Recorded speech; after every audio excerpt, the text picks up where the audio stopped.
Qul lilladzina kafaru satughlabuna wa tuhsyaruna ila jahannam wa bi'sal mihad.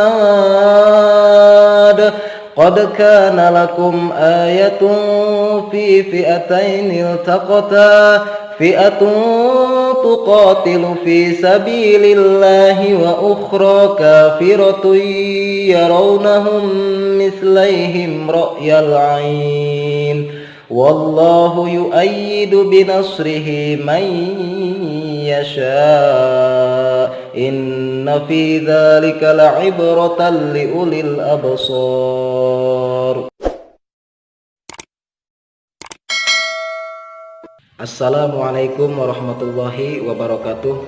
Qala Nabi alaihi salatu wassalam, man sabara ala su'i khuluqi imraatihi atahullahu minal ajri mislama ata ayyuba ala balaihi. Jadi bahwasanya barang siapa seseorang yang bersabar atas keburukan akhlak seorang istri, maka Allah akan memberikan pahala seperti yang diberikan kepada Nabi Ayub ketika diberikan cobaan oleh Allah Subhanahu wa taala. Fallahu ibtalahu bi arba'ati umurin. Allah memberikan 4 cobaan, memberikan 4 musibah kepada Nabi Ayub. Faqdi malihi, yang pertama, seluruh harta kekayaan Nabi Ayub dihilangkan oleh Allah Subhanahu wa taala, termasuk unta, keledai dan sebagainya. Wa waladihi, dan anak-anak Nabi Ayub meninggal, diberikan musibah meninggal oleh Allah Subhanahu wa taala. Karena pada waktu itu istana Nabi Ayub digoncangkan oleh iblis, dihancurkan oleh iblis, dan anak-anak Nabi Ayub meninggal dunia. Innalillahi wa inna ilaihi raji'un. Yang ketiga, Allah memberikan musibah kepada Nabi Ayub wa tamziki jasadihi. Nabi Ayub diberikan sakit kulit, gatal kulit, memerah kulitnya. Dan yang keempat, wa hajri jami'in nas, manusia meninggalkan Nabi Ayub illa zaujatahu, terkecuali istri Nabi Ayub alaihissalam.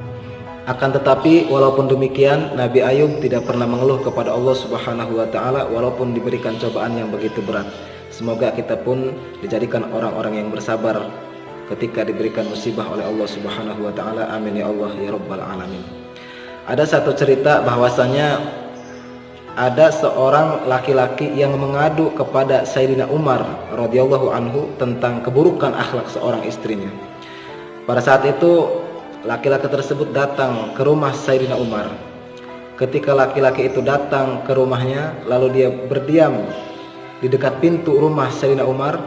Lalu laki-laki tersebut mendengar bahwasanya istri Sayyidina Umar sedang bicara dengan Sayyidina Umar, sedang mengomeli Sayyidina Umar. Lalu laki-laki tersebut hendak pulang sambil berkata bahwasanya sikap Amirul Mukminin pun ketika menghadapi istrinya seperti itu.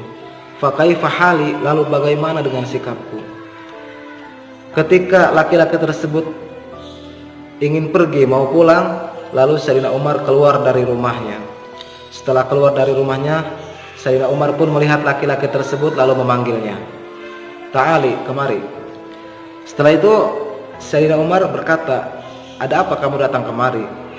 Lalu laki-laki itu menjawab, ya Umarul Mukminin, ya Amirul Mukminin, aku ingin berkata, aku ingin menceritakan bahwasanya istriku sangat buruk akhlaknya terhadapku, sampai-sampai aku sakit hati dengan perkataannya. Lalu ketika itu aku mendengar istrimu pun seperti itu.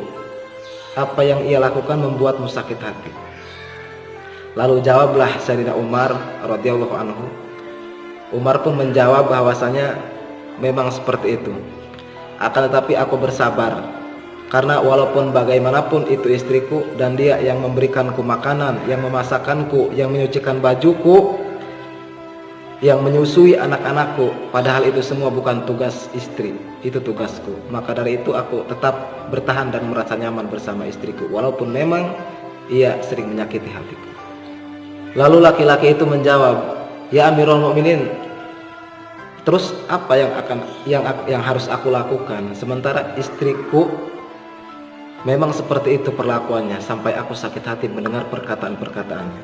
Maka kata Sayyidina Umar, bersabarlah. Itu hanya untuk sementara, itu hanya sebentar. Maka barang siapa seorang istri yang bersabar menghadapi keburukan akhlak seorang suami, maka dia akan diberikan pahala seperti pahala yang diberikan kepada Asiyah, istri dari Fir'aun. Seperti itu. Maka dari itu, semoga kita istri, para suami diberikan kesabaran oleh Allah Subhanahu wa taala di dalam membina rumah tangga dan ketika diberikan musibah oleh Allah Subhanahu wa taala. Amin ya Allah ya rabbal alamin. Diriwayatkan bahwasanya ada seorang laki-laki yang mempunyai sifat kesabaran yang sangat hebat. Dia telah beristri, lalu dia mempunyai saudara, dan saudaranya tersebut setiap tahun selalu mengunjungi rumahnya, berkunjung ke rumahnya. Di tahun pertama, saudaranya tersebut berkunjung ke rumah saudara yang telah menikah. Assalamualaikum, waalaikumsalam. Ketika datang di depan rumahnya, yang menjawab salam tersebut adalah istri dari saudaranya tersebut. Waalaikumsalam, man hadza? Siapakah kamu? Lalu laki-laki itu menjawab, aku adalah saudara suamimu. Kemana suamimu? Lalu perempuan itu menjawab, suamiku sedang pergi ke hutan, sedang mengambil kayu bakar. Dan semoga suamiku tidak pulang lagi, tidak kembali lagi ke rumah ini. Lalu saudaranya yang mendengar perkataan tersebut sakit hati. Kok bisa seorang istri berani mengatakan bahwasanya suaminya semoga tidak kembali ke rumah? Lalu tidak lama kemudian suami dari istri tersebut datang dari hutan sambil membawa kayu yang dibawa oleh harimau. Lalu saudaranya diberikan makan, dipersilahkan untuk masuk ke rumah, diberikan minum dan makan oleh saudara yang telah mempunyai istri tersebut. Ketika saudaranya hendak pulang, hendak pamit, saudaranya berkata, aku heran kepadamu wahai saudaraku, kamu sungguh luar biasa mempunyai kesabaran yang sangat hebat. Lalu saudara yang telah mempunyai istri tersebut berkata, pergilah pulang, semoga Allah memberikan kamu berkah. Setelah itu di tahun kedua, saudaranya ini berkunjung kembali ke rumah saudara yang telah mempunyai istri tersebut. Assalamualaikum, waalaikumsalam. Yang menjawab tersebut bukan saudaranya, akan tetapi istri dari saudaranya.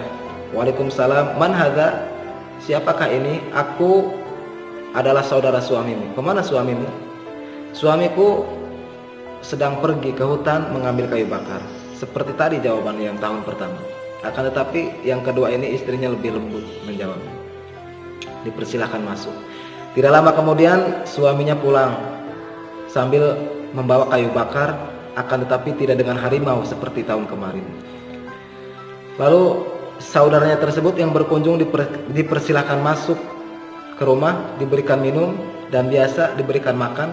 Setelah itu ketika hendak pamit saudaranya, lalu ia berkata, kenapa bisa berbeda sikap istrimu ketika berbicara sekarang dan ketika berbicara di tahun kemarin? Lalu saudara yang telah mempunyai istri ini mengatakan, wahai saudaraku, istriku yang tahun kemarin yang buruk akhlaknya ia telah meninggal dunia. Innalillahi wa inna ilaihi raji'un. Dan sekarang aku telah menikahi seorang istri yang solihah dan aku nyaman bersamanya. Lalu saudara yang tidak mempunyai istri ini, yang belum mempunyai istri ini, bertanya kembali kepada saudara yang telah mempunyai istri. Lalu, kenapa wahai saudaraku, kamu sampai bisa meluluhkan hati istrimu dan sampai bisa meluluhkan sifat harimau yang sangat ganas? Lalu saudaranya menjawab, maka itulah Allah memberikanku kesabaran yang sangat besar. Jangankan akhlak yang buruk, harimau yang begitu ganas pun bisa aku taklukkan. Lalu saudaranya memberikan tanyaan lagi, lalu kemana harimau tersebut? Lalu saudaranya menjawab, maka harimau itu sekarang telah pergi. Karena kenapa? Karena tugasku telah selesai. Seperti itu. Karena aku sekarang sudah menemukan wanita yang solihah dan aku nyaman bersama dia, maka dari itu harimau tersebut telah meninggalkanku untuk selamanya. Masya Allah. Artinya yang perlu kita amati dan ambil dari cerita ini adalah kesabaran itu adalah merupakan pangkal kebahagiaan yang hakiki. Semoga kita dijadikan orang-orang yang bersabar oleh Allah Subhanahu wa taala. Mungkin hanya itu saja yang dapat saya sampaikan. Kurang lebihnya mohon maaf. Usikum wa nafsi bittaqwallah. Assalamualaikum warahmatullahi wabarakatuh.